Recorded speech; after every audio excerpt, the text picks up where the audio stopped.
Hey everyone, welcome back to the channel. This is episode 10, and today we are diving into a super important topic for any serious developer: unit testing. So what are we going to cover? By the end of this video, you are going to get a solid grasp of the basics of unit testing in Angular. We will write actual tests for the employee service and an employee list component that we have been working on. You'll learn about key Angular testing utilities like testbed, HP client testing module, and HP testing controller. We'll also demystify concepts like mocking, spies, and assertions. And finally, we will run our tests and understand the output from Karma and Jasmine.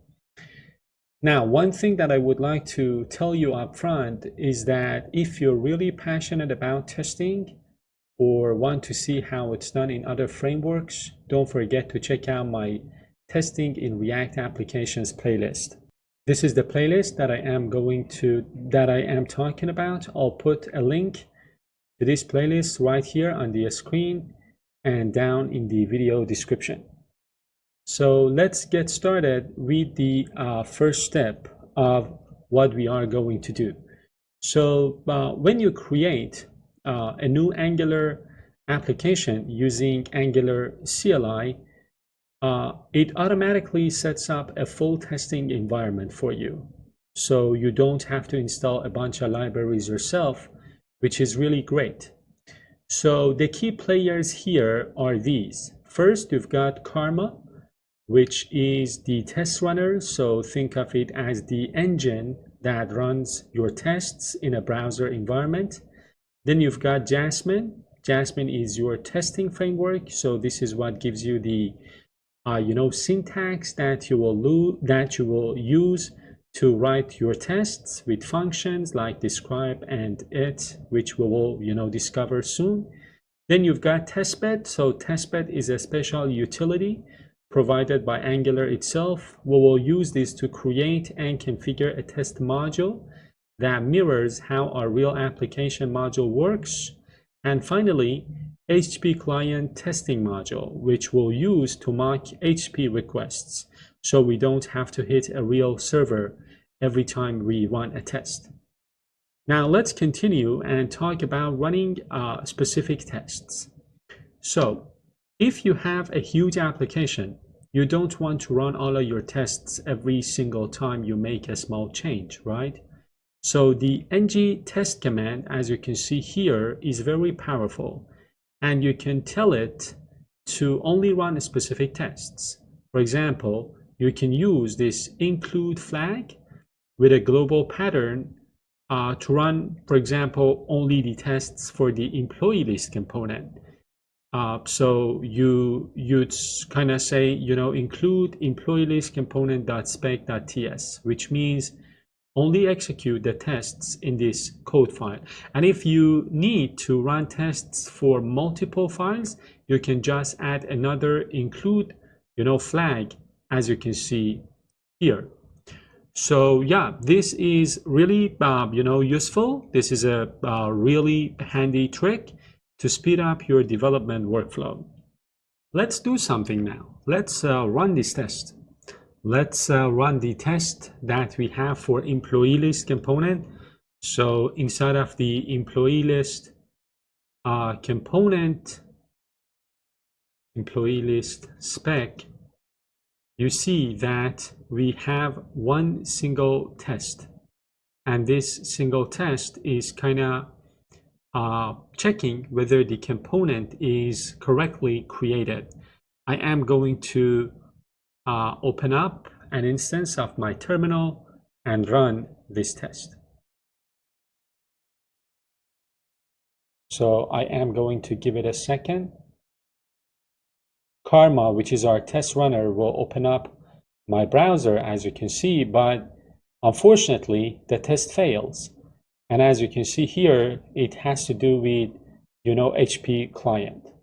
So let's continue with the notes, and I am going to tell you exactly why this test is failing. So what we did was that we ran the auto-generated test for the component, employee list component, and it fails. And the reason that it fails, I told you, has to do with HP client.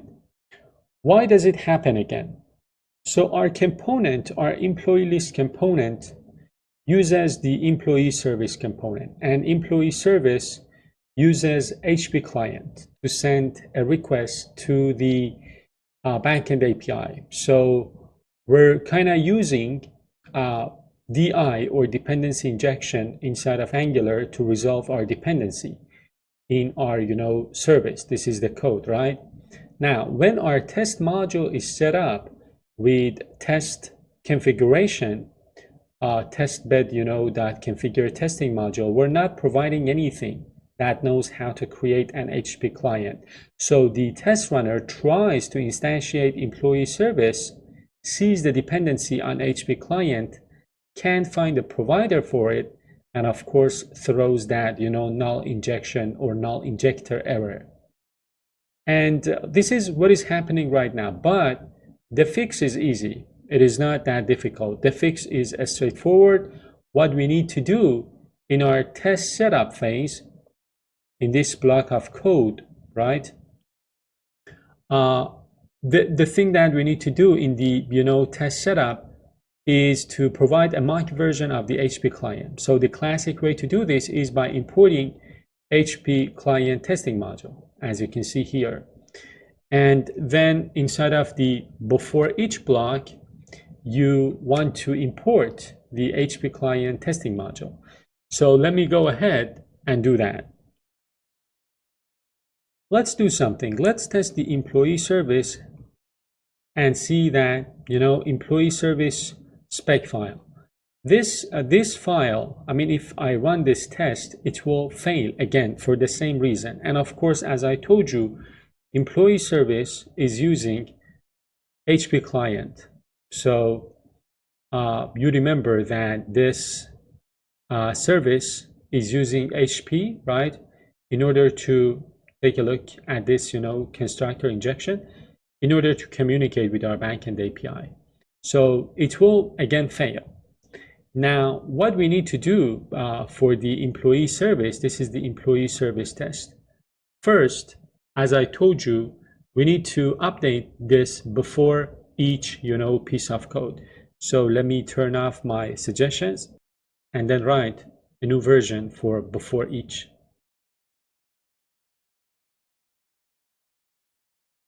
And then I am going to comment out this portion of the code, and of course I am going to import this.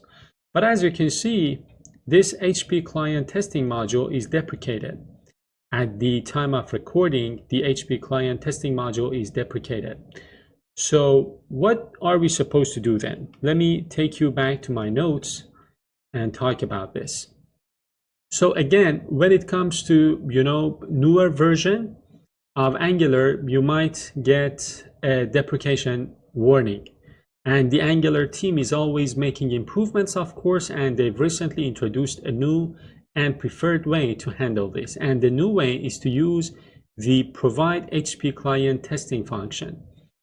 And instead of the old imports array that we just saw, we now use a providers array. So instead of this piece of code, we are going to use this one, right?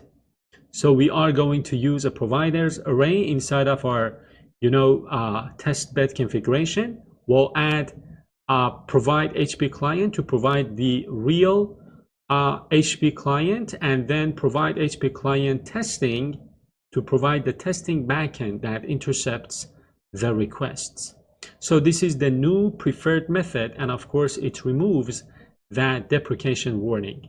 So what I am going to do now is to replace this portion with the new version of my before each block, where I am going to use provide HP client and provide HP client testing, and then employee service. So the next step would be to import these. I am going to import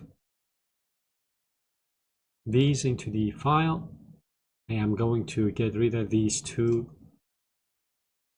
blocks of code, and then I am going to remove this as well. So back to the notes now. Again, remember what we just did is the most up-to-date and recommended way to set up your HTTP tests, at least at the time of recording, and it's what we'll be using moving forward. Now let's talk about some parts in this test file. Again, this course is not solely focused on the concept of testing, but in this episode I intend to explore as many things as I can, and one of them is this testbed. Let's talk about testbed a little bit. And inside of my employee spec file, you see that I am using testbed to kind of configure something, right? And I am going to talk about this, what testbed is doing for us. So testbed is like the Angular's primary API for writing your tests for your components, for services, and other Angular features. It is like a mini Angular runtime, and it allows you to configure your testing module to imitate a real Angular environment. So it kind of allows you to create a test version of an Angular module so that you can inject services into that module, you can configure providers, and then you test your code without running the actual Angular application. The structure is also very understandable and straightforward. So you call testbed.configure testing module, and then you register your providers, your declarations, your settings, and then you use testbed.inject or get to get instances of those services, of those components. So if you take a look here, I am using testbed configure testing module, and then I am providing some dependencies in this module, and then this module is like a container, a mini container for me to run my app or run my tests without actually running the full Angular application. And then as you can see here, I am using testbed.inject to get access to the employee service inside of this module. And then I am capturing this inside of this service variable. So testbed, again, is like a DI container, a very lightweight dependency injection container just for your tests. And you can, test your employee service, for example, without bootstrapping the whole application. Now, testbed is not the only thing that we are seeing here. If I take you to my code one more time, there are so many things happening here. For example, we've got this describe, we've got before each, we've got it, right? I want to talk about these a little bit. So let's first talk about this array. So the providers array, where we are injecting the dependencies that this DI container depends on. So when it comes to testing Angular applications, this array tells the DI system in Angular what services or configurations should be available in the current testing module. So for example, here we are injecting provide HTTP client. This allows our Angular app to resolve a service of type HTTP client, so that inside of our components and our services, we can use that HTTP client to communicate with our backend API. And then we have provide HTTP client testing. So this adds the HTTP client testing backend, which kind of replaces the real HTTP calls with a mock backend. So I would say it kind of intercepts the HTTP request and lets you control or assert the responses without touching a real server. And then of course you've got employee service.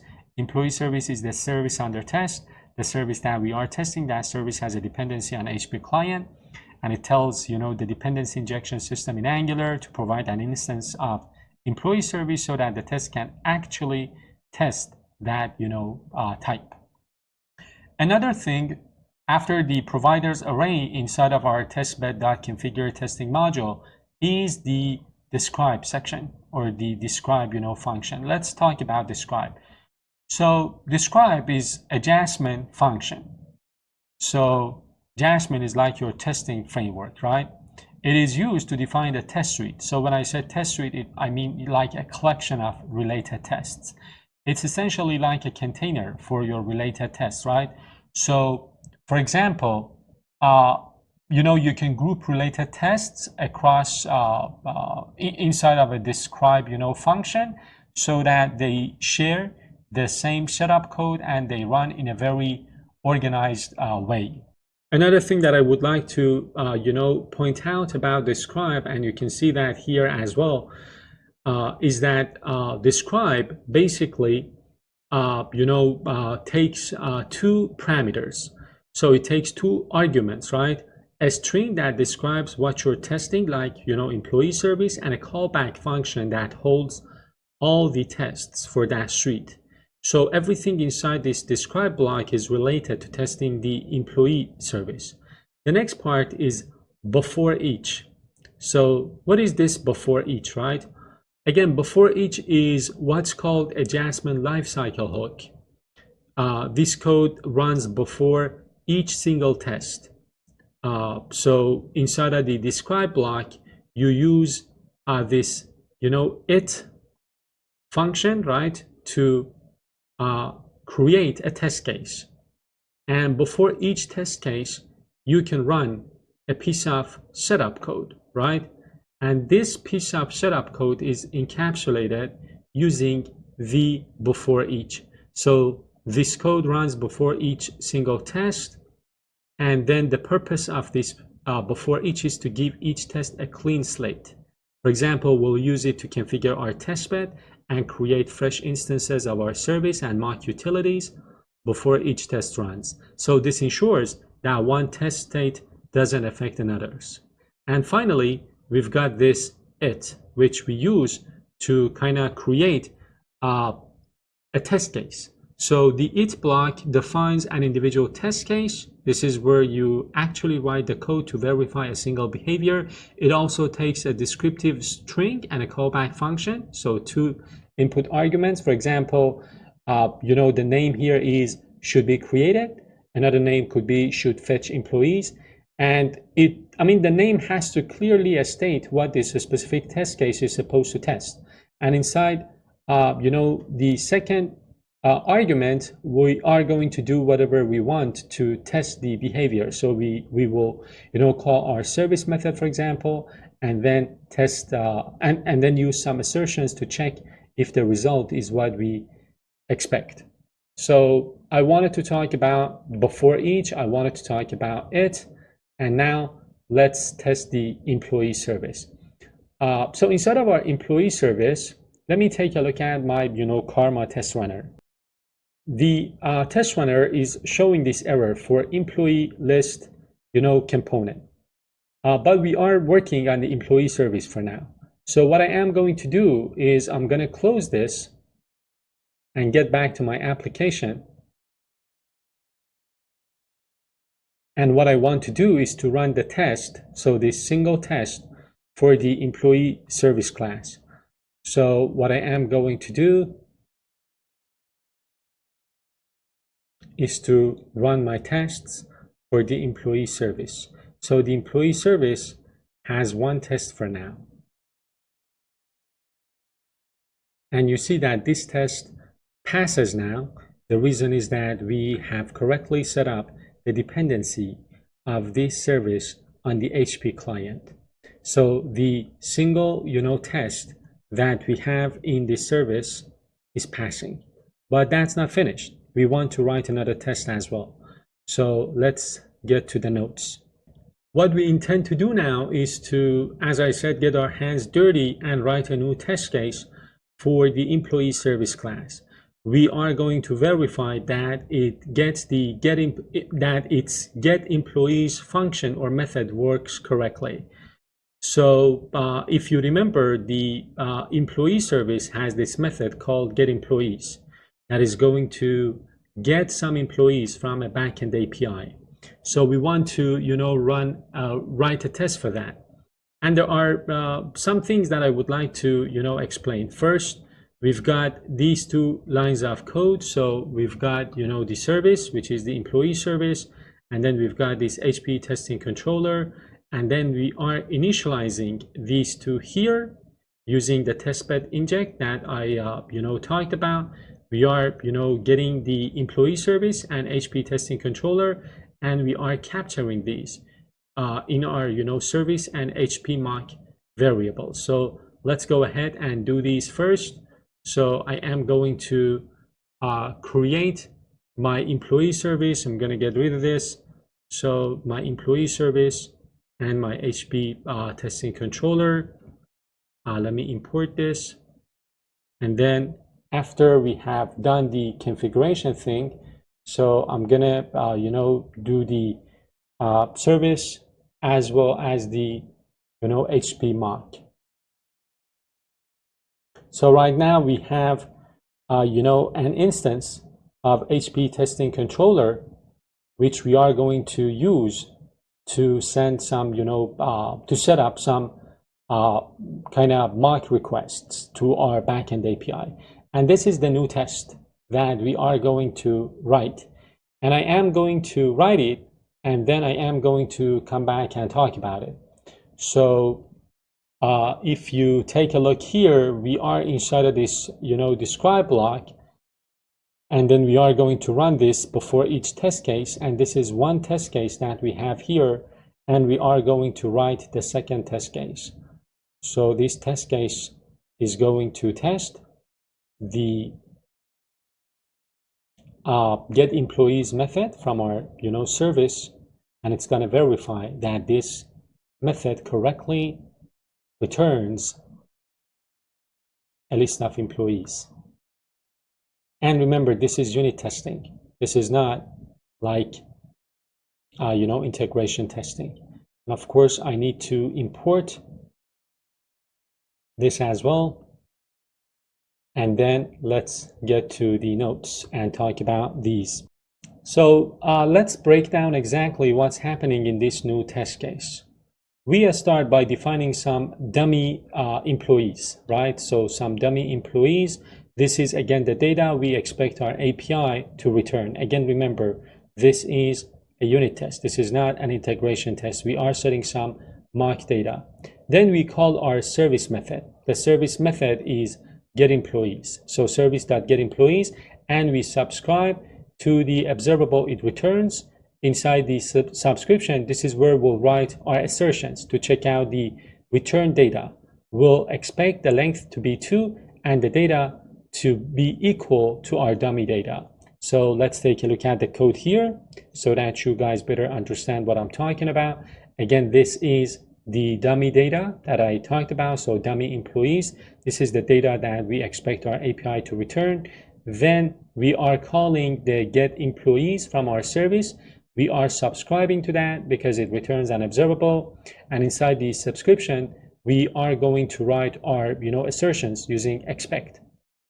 With our assertions, we are going to kind of check the return data. We'll expect the length to be 2 and the data to be equal to our dummy data. Next, we will use hpmock.expect1. So this is crucial. It tells our test to expect exactly one HP request to a specific URL. If no request is made, or if more than one request is made, the test will fail. As you can see, again, this is checking whether the HP request is sent or not, and the verb is get here. The HP verb is get. We check the expected request has, a get method. Finally, we'll use request.flush dummy employees. This is where we tell our mock to flush or send back a response.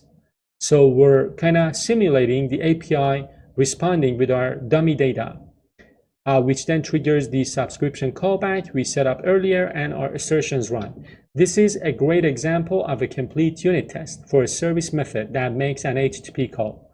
Again, this is a unit test. We're mocking things here. This is not a real integration test. We will talk about writing integration tests as well in the future. So let's talk a little bit about HP testing controller, and then after each, because we are going to talk about these as well. So yeah, a quick word on HP testing controller, and after each HP testing controller, it's, as I said, the utility that allows you to intercept and control HP requests in the tests that you write. So instead of making a real network call to your backend API, it kind of provides a very powerful way to mic the backend and verify that our service is making the right requests with the right get verb, right, and handling the responses correctly. So a best practice with HP testing controller is to use an after each. So let's talk about after each. We already talked about before each. So after each, again, is another Jasmine hook that runs after every single test case. We use it to call HP mock verify. And I mean, what this does is that it checks that the HP requests we expected have been handled. And if you forgot to flash a request, HP mock.verify will catch it and fail the test, preventing potential bugs and flaky tests. So this is what we are doing here in this simple test case. So we have created the test case, and we're ready to continue. We're ready to continue to write the next test case for our employee list component now. So now that we understand how to test the service, let's apply a similar mindset to a component. Just like the service test, the auto-generated component test that we have will fail because of the dependency. So our employee list component depends on employee service and activated route. And instead of using HP client testing module, we'll use a SPY in this case to mock the service. So a SPY is like a Jasmine tool that allows you to track when a function is called and control what it returns without actually calling the real function. Before I continue, let me show you something. So as you can see, we have two tests for the employee service, and both of them are passing now. So one test is, should be created, the one that was automatically created, and the next one is should fetch employees, the one that we created ourselves. So now let's continue talking about testing the employee list component. And this is the test that we are going to write for this component. This is the test that is already there. This is the test that we are going to write ourselves, and this is the setup that we need to add for the testbed configure testing module. And then we are going to create a SPY on the employee service, get employees method, and then we are going to mock our get employees to return an empty array by default. And then we are going to set the project added observable in our mock service to a new subject of a string. So let me go ahead and write this, and then we will run the tests and talk about some of these things. So I am going to my employee list spec. I'm going to zoom out a little bit, and this is the test suite, right? I am going to get rid of this altogether, and then I am going to write a new version of this describe block. Remember, the employee list component has a dependency on employee service, and the employee service has a dependency on HP client itself. So we are going to add a fake observable for project added observable, and then we are going to set up this test suite using testbed.configure testing module. We are going to set up the providers array. This component depends on the activated route. So we are going to set up activated route and provide HP client testing as before. Then we are going to create a component. And then we are going to create the first test and write the second test. The second test is testing whether the component correctly loads the employees on initializing.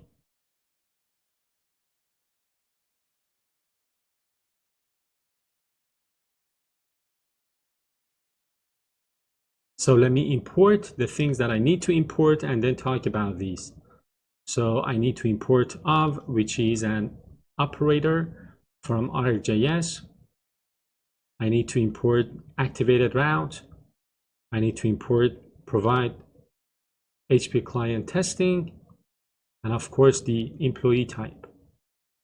So the thing that is happening here is that we are, creating this variable of type employee list component. This is the component that we are testing.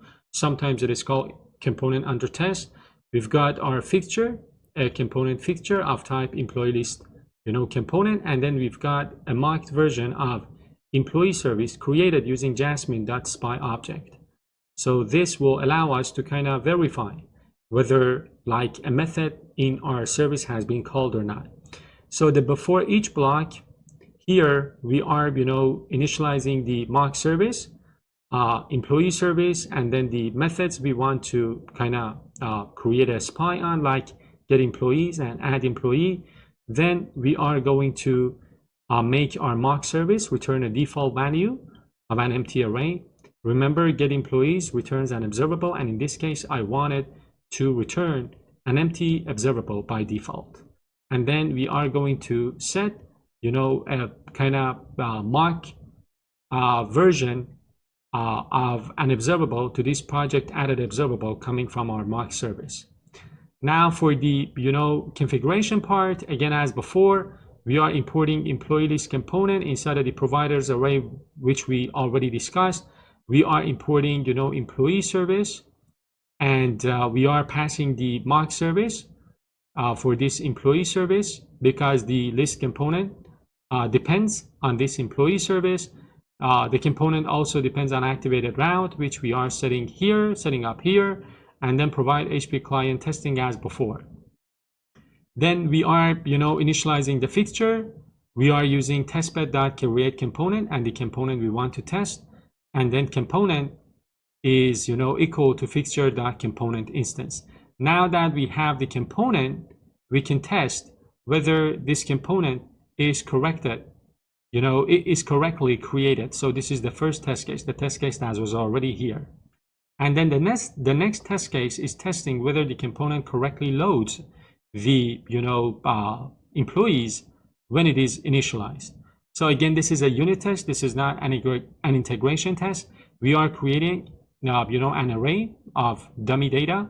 Then we are calling the get employees from our mock service, and then we are directing this get employees to return the mock employees that we have defined here.